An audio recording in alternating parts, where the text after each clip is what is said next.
pasipriešinti lygą debiutantų?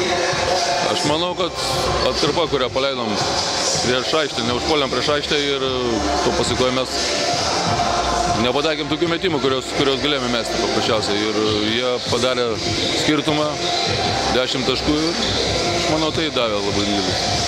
Šiandien panašu, kad nepavyko sustabdyti varžovų lyderių, nes tie žmonės, kurie lyg ir buvo potencialūs lyderiai, tie ir sumetė visus taškus. Jo, aš manau, kad Dilys tikrai šiandien sulošė labai gerai, idealiai tiesiog.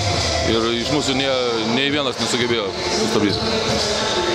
Čia turbūt puikus pavyzdys, kaip negalima laimėti rungtynę, nepataikant 3 taškų, nes įmetė 2 berods iš 12 gal. Aš manau, kad išmetė kitus metimus išmetė laisvai. Pavyzdžiui, Gymantas tikrai pataikė iš 4, tik vieną išmetė beveik visus laisvės, kurios metė.